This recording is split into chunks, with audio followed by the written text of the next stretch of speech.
यदा यदा हि धर्मस्य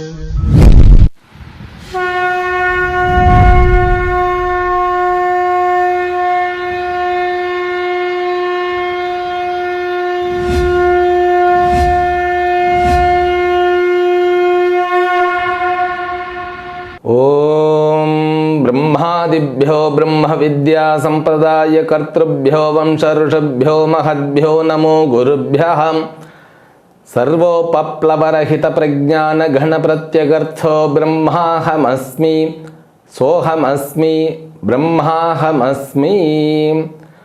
ओम प्रपन्नपारिजाताय तोत्र वेत्रैकपाणये ज्ञानमुद्राय कृष्णाय गीतामृतदुहे नमः। May the Almighty Shri Lord Venkateshwara bestow all kinds of prosperity, health, wealth and eternal happiness to you and the entire your family members too. Let us begin Bhagavad Gita 29th verse of 4th chapter. Shri Bhagavan Vacha apane juhvati pranam प्राणे पानम तथा परे प्राणापानगति रुद्ध्वा प्राणायाम परायणाः. Bhagavan Krishna has enumerated 10 yajnas already. He began with Brahmajnana yajna, then Daiva yajna, then third one was Indriya Nigraha yajna, then Vishaya Grahana yajna, Atma Samyama yajna. Then in the last verse, he introduced 5 more: Dravya Yajna, Tapo Yajna, Yoga Yajna, Swadhyaya Yajna, Jnana Yajnas.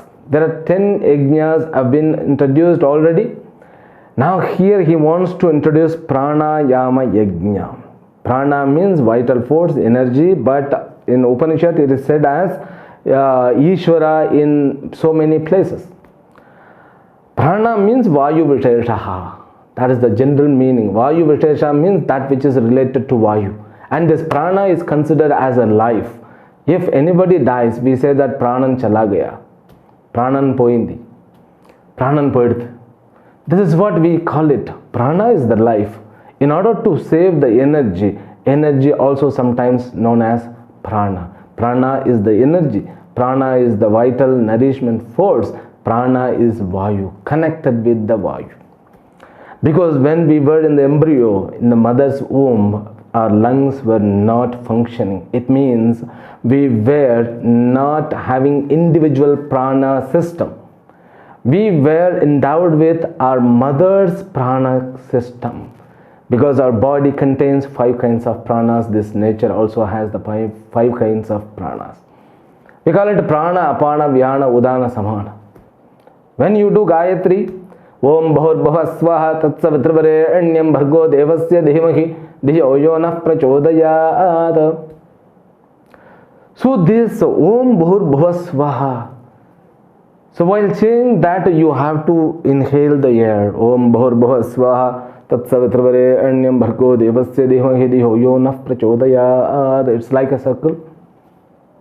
Pranayama means what? Rechaka Puraka Kumbhaka. Rechaka means what? To exhale. Purakam, to inhale. Kumbhaka means to store inside, known as Antara Kumbhaka. When you keep the Kumbhaka outside, when you stop your prana after letting the breath out, known as Bahya Kumbhaka. Our rishis have found this prana, Vayu, which is connected with our life, our prana, and which is also connected with all the functions of our body. Karma Indriyas, Jnana Indriyas, mind and intellect, everything is connected with this Vayu Visheshaha. And there are 5 kinds of Vayu, which we have already seen in the 2nd chapter, but even though I am letting again to know. So this Udana, let me begin from the Udana. Udana is the Vayu where the center point is throat. This is the place for Udana, so which takes care about the force which is pushed towards up. We will use the word force. There are 5 kinds of force. A force which pushes towards up. So by which we get burp, vomiting, yawning, and finally also the life is taken through this Udana alone. There is a Vayu called Dhananjaya which takes us from this body and we leave the body through that Dhananjaya Vayu.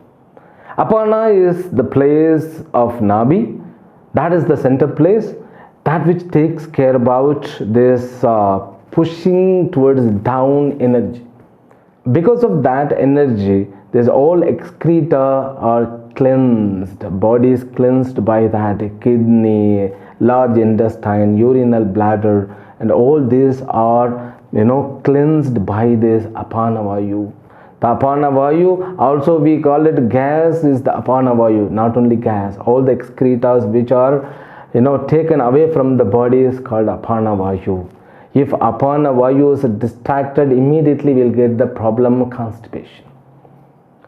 Therefore, Ayurveda first it nourishes Apana Vayu, because Ayurveda considers the disease is because of imbalance of these 5 Vayus.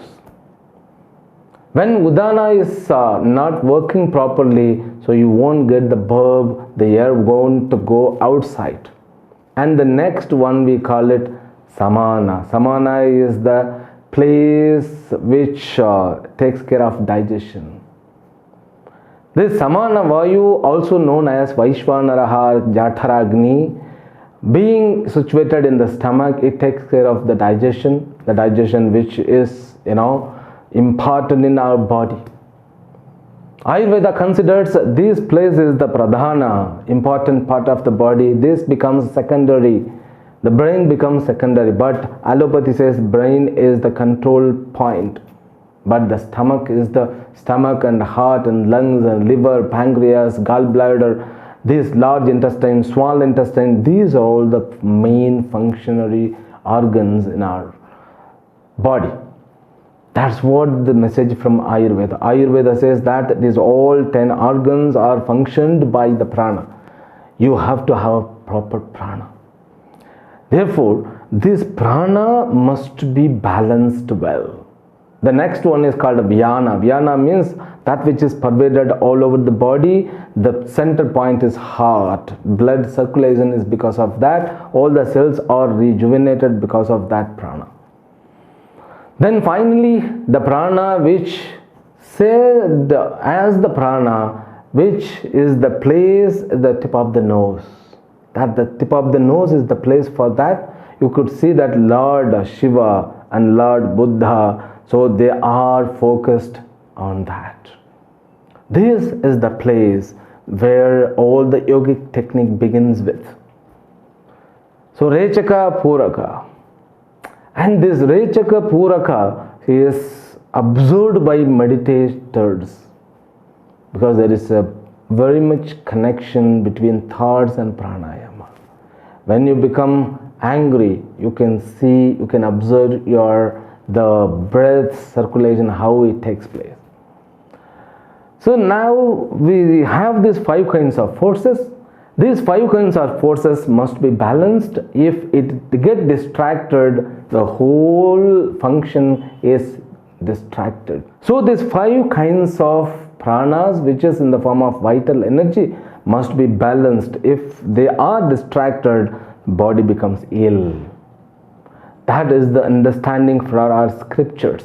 Now, this pranayama, though this yogasana hits directly prana and it balances, but this pranayama, so without the help of the limbs, we use 2 fingers, just we directly organize our pranas. Yama means to control, to organize. Therefore, Yama Dharma, Lord Yama is known as Yama Dharma, because he doesn't worry for anything, he just strictly follows what to be followed for dharma. He doesn't have compassion. When a person's life must be plucked, he will pluck immediately. He won't consider whether he got his daughter married or whether he is okay with his family, society.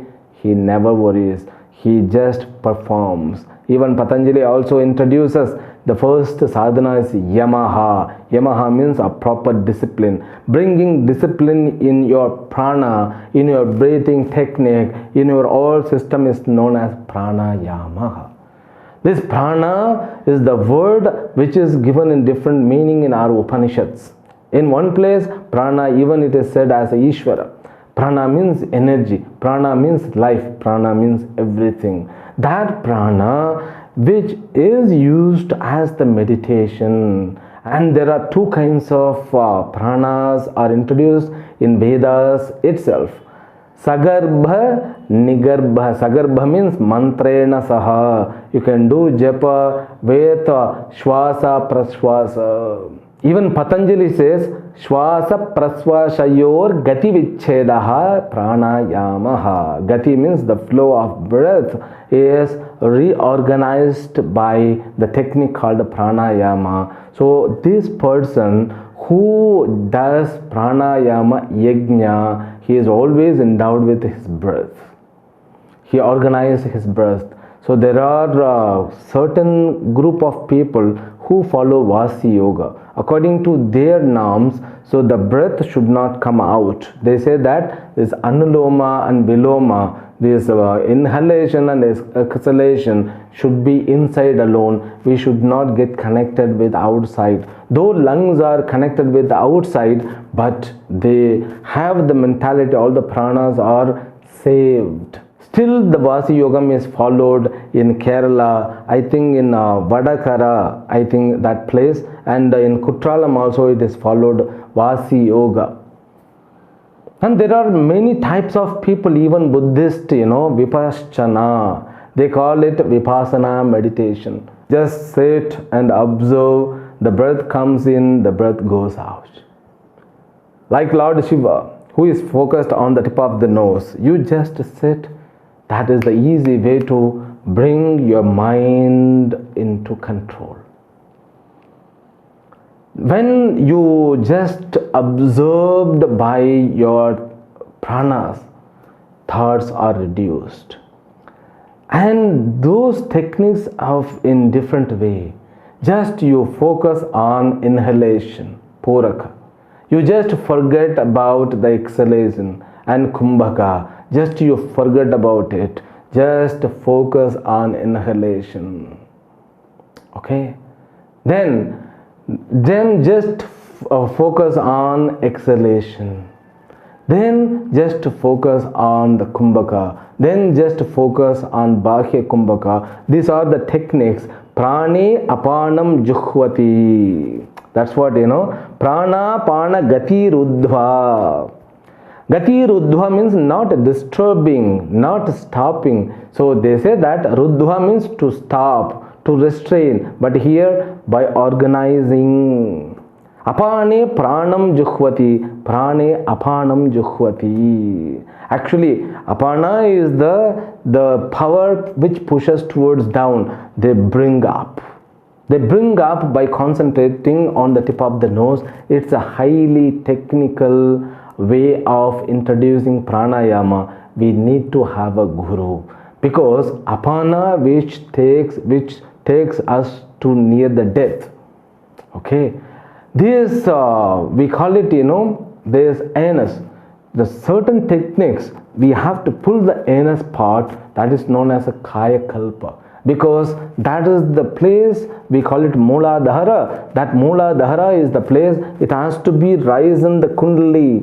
We call it Kundali Yoga. Kundalini, not Kundali, Kundalini Yoga. Kundalini means the vital force which is existing in the human body. That force is coiled. That force can be risen with the help of this pranayama. So we should not allow the force to go towards down. We have to rise up. Therefore, people usually, you might have heard that rising kundalini. Even Lalita Sahasranam also introduces, but it should not be commercialized and it should not be practiced with vague knowledge. We need to have complete knowledge.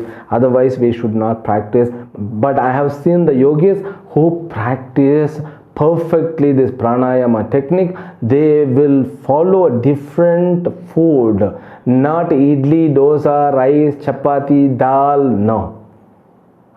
We take all kinds of food and doing pranayama, it won't help. You should not give complete food to the stomach when you follow pranayama. Especially that one yogi who I know very well, he used to have only cow's milk.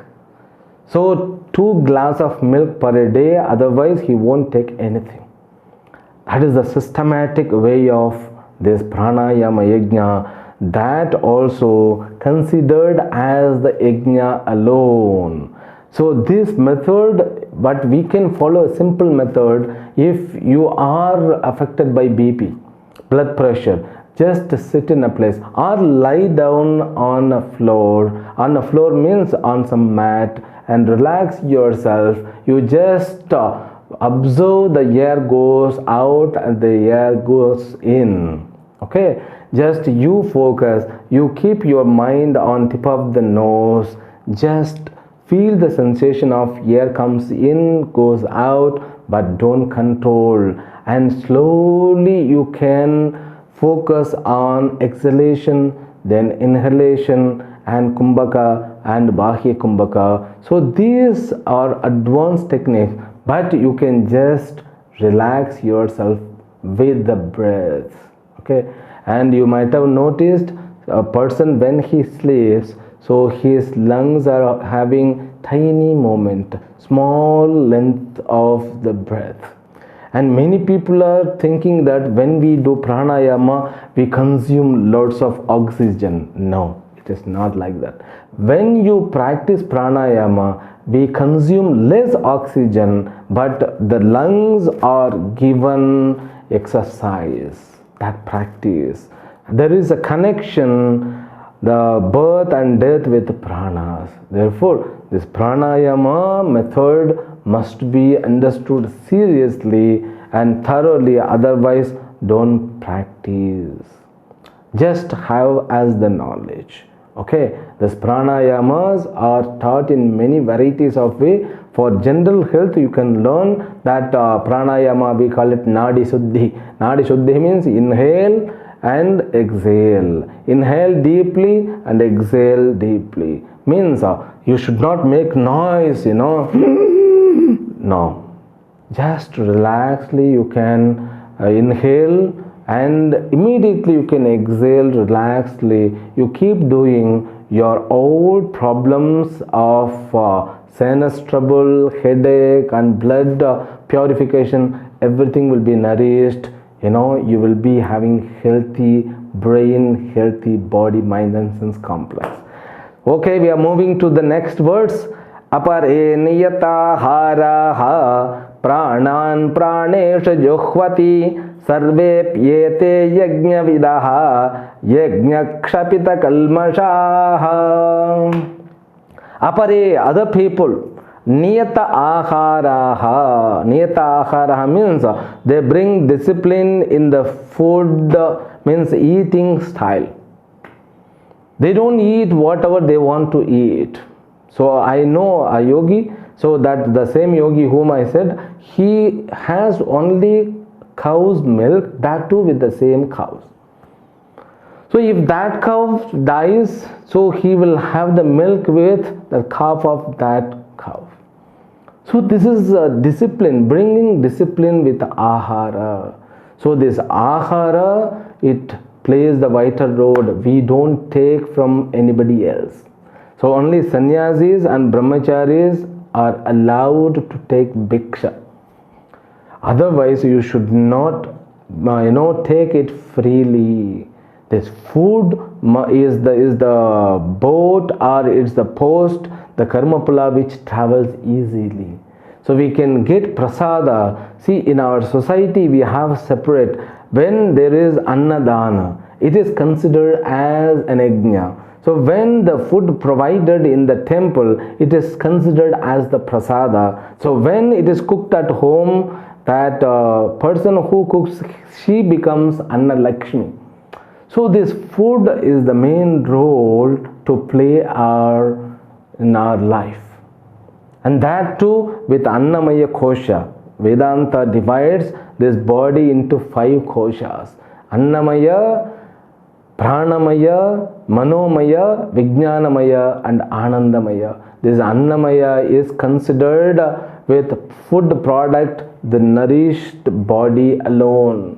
So body is because of Annam, and pranas are because of also Annam.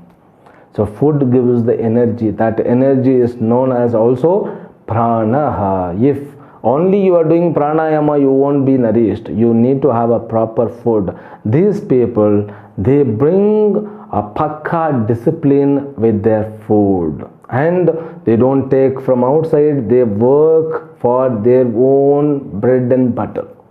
And after working for that food, while consuming, they keep 1/3 for others, 1/3 for temples, and 1/3 they take for themselves. So this is the valued method. They consider aharaha shuddha chitta shuddhihi bhavaniyam. It has to help to get pure mind. Therefore we call Annam Brahma Raso Vishnuhu Bhokta Devo Maheshwaraha Iti Sanchintya Bhunjanaha Annadoshayirna Lipyati. So when you see the food, Annam Brahma, you have to see as the God alone, Ishvara alone. And Bhokta, Annam Brahma, Raso Vishnu. Rasaha means the energy which exists in that food is nothing but Vishnu alone. Bhokta, the ego, the eater of that food is considered as the Maheshwara. This is the attitude we have to set when we see the food. So you become very careful hereafter, with your food. I'm not talking about the varieties of the food. I'm not talking about that cooked or raw or the fast food, junk food. You avoid fast and junk food.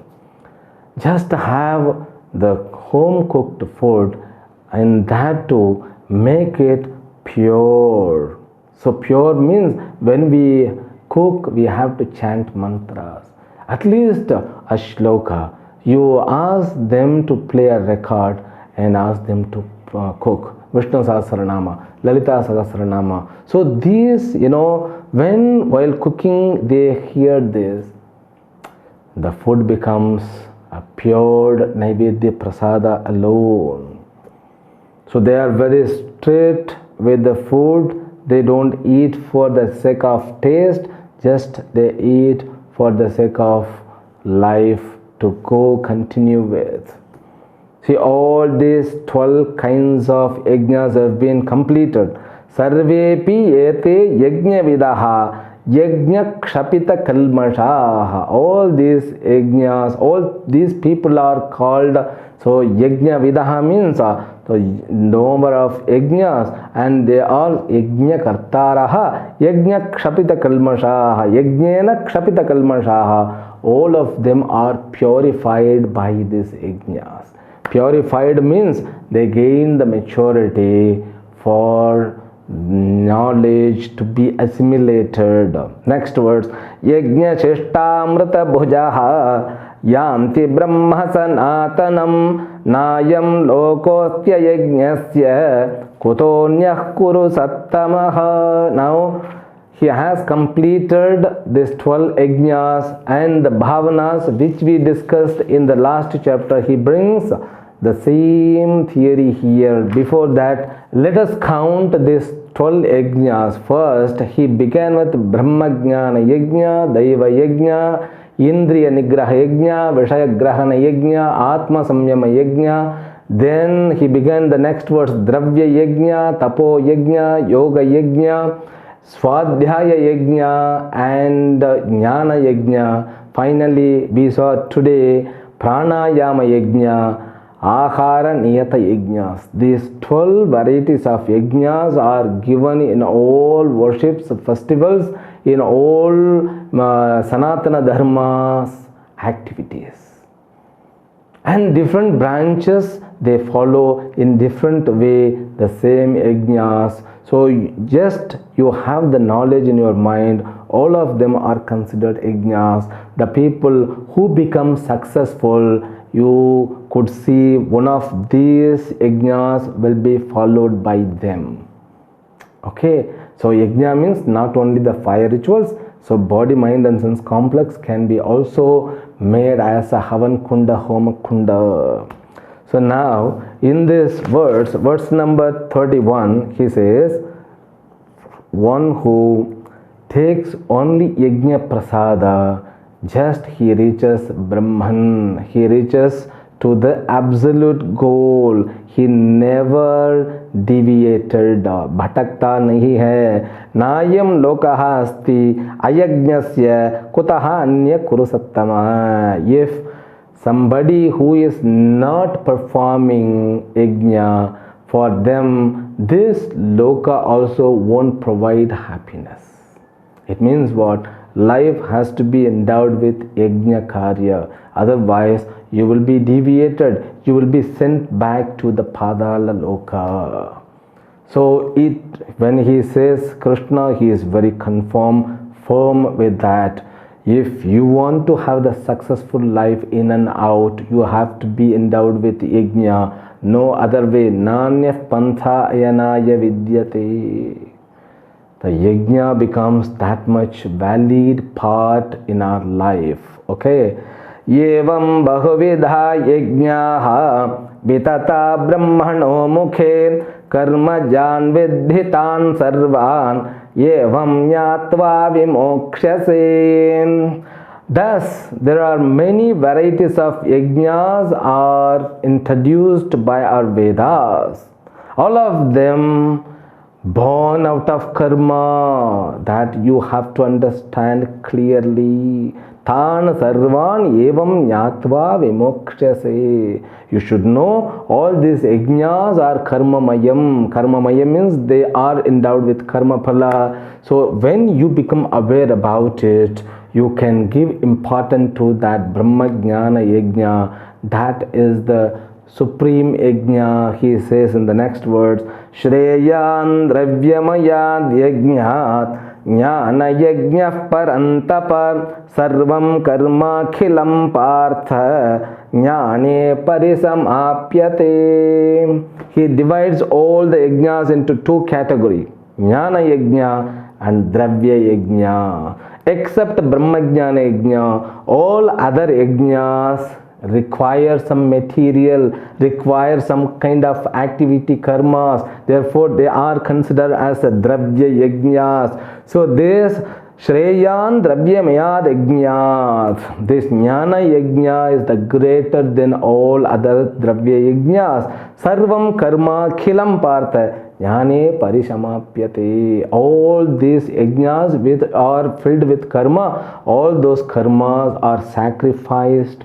All those karmas, they get absorbed by Jnana Yajna. That is the conclusion that we will continue from the next episode in detailed way. We'll see you. Harihi Om. Om Purnamadah Purnamidam Purnat Purnamudachyate Purnasya Purnamadaya Purnameva Vashishyate. Om Shanti Shanti Shanti. Harihi Om. Shri Gurubhyo Namaha. Harihi Om.